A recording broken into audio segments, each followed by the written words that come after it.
Hello and welcome to another World of Warplanes video with me, Sir 10 Death. Over the Christmas period I've recently been looking at one or two premium planes, and today we're going back to the tech tree planes and looking at this one. It's the Tier 4 British heavy fighter, the Bristol Blenheim F, and looking at its stats and seeing whether it plays well, whether it's worth playing or not. And as ever, it's kind of a review with a bit of gameplay footage to see how we do. If you've seen many of my videos in the past, you'll know that I'm not much of a heavy fighter player. I prefer high maneuverability and rapidly getting in and out of combat and twisting and turning. It's just what I like to do. Well, that is when I'm not playing bombers anyway.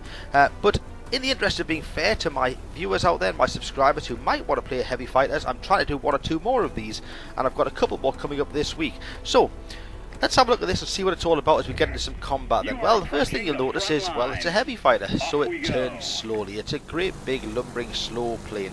Speed wise, it's not bad. It's kicking around the 400. I'm boosting at the moment, so that's obviously why it's going up to the 480 mark, but typically it goes around the 400ish.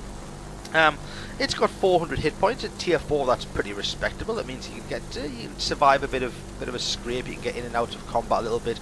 But of course, if you end up in a tier 5 game and you get something like maybe a Spitfire or an A6M1 or something on your tail, it's probably going to tear you apart pretty quick. Now, I have to say, I'll be the first to admit I'm not much of a heavy fighter player, and I'm learning a lot about them, so I'm probably doing things all wrong here, because I understand perfectly that I'm meant to be getting to higher altitude and probably taking down bombers and things like that. But I wanted to get my bombs on target. I wanted to get a couple of bombs dropped onto target early on in the game. I've taken a little bit of damage in doing so, but I'm not too worried about that. I just want to get these bombs dropped off because they do have a ridiculously long, slow reload. So there's a third bomb being dropped. I'm just going to try and get another one dropped. There we go. Try and pop some of these anti-aircraft guns and get those out of the game. So, I mentioned already, it's got 400 hit points. Its maneuverability rating under the new system, it's 33. Obviously, it's pretty slow plane. It's big, it's slow. It takes 14.4 seconds to do a full turn, which, you bear in mind, most fighters can do it in about 9 seconds. That's pretty slow, but you shouldn't really compare this. And I'm not going to compare this against a fighter because that would be ridiculous.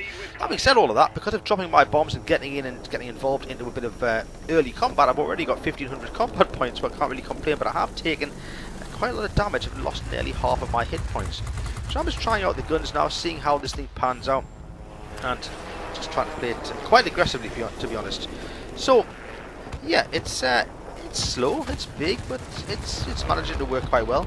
Now, when I'm playing like this and trying to chase another plane down, you see I'm really struggling here, and that's because I'm playing this like I play fighters. I'm trying to really get after him, and now I'm trying to chase this guy while climbing.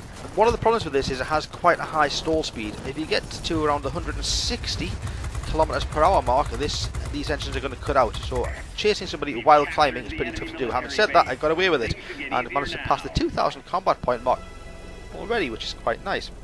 The suggested altitude to be fighting with this is actually right up around the 1500 meter mark, because heavy fighters really aren't all about dogfighting. They're more about chasing down bombers, other heavy fighters, incoming attack planes, other big slow moving things. To be honest, the perfect scenario for a plane like this is to get after a bomber or after an attack plane. Now, actually, as I say that, here is an attack plane coming in, so we might get to see exactly what I'm talking about here. I am doing the commentary a few days after I recorded the footage, so I can't actually remember it perfectly, but I'm just putting some damage into this attack plane as he flies past, and then I'm going to try and turn around and drop in behind him. Now, obviously it takes a while to turn, but attack planes move slowly, so it doesn't really matter that it takes me a while to drop in behind him.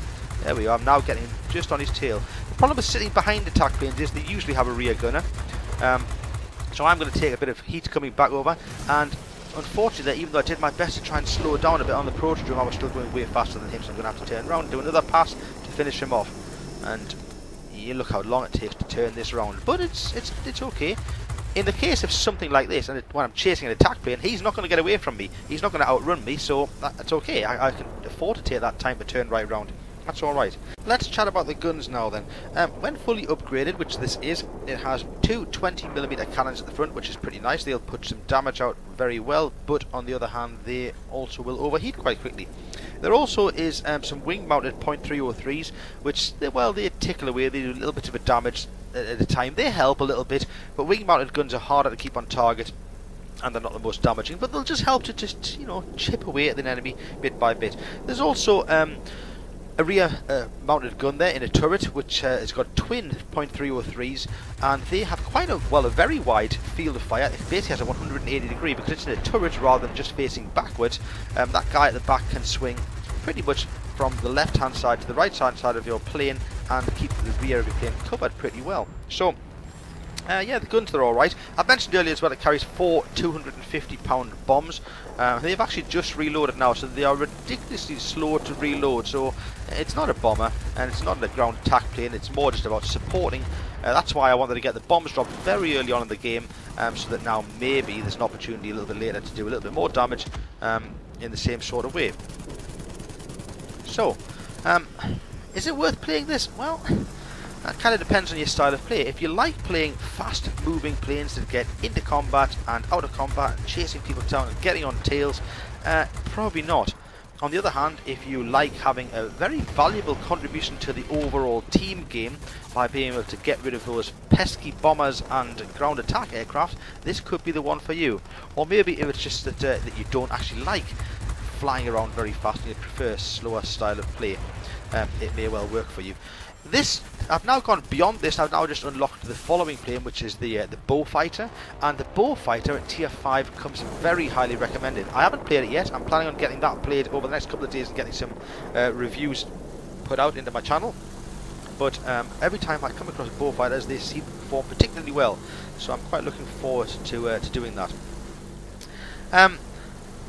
I am trying to develop my heavy fighter skills, and that's because I have other ambitions as well. I'm very much hoping to go down the American heavy fighter route and at least get as far as the tier 8 pancake.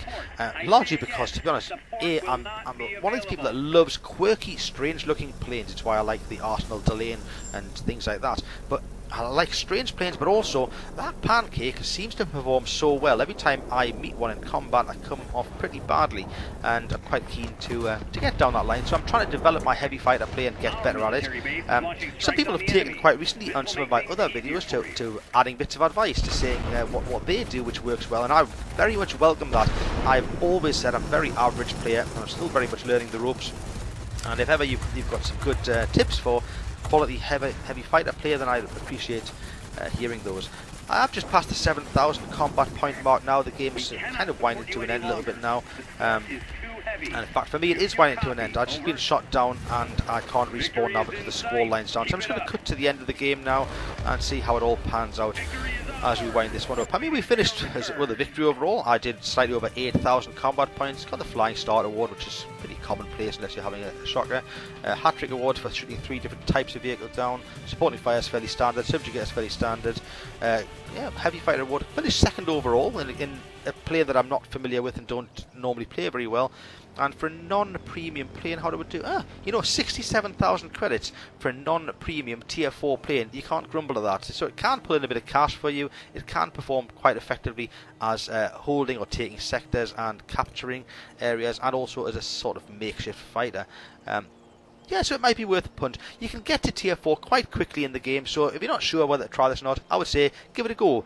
You'll either like it or you'll hate it. As ever, thanks very much for watching. Do subscribe and share, and I'll keep the videos coming. Thanks very much. Goodbye.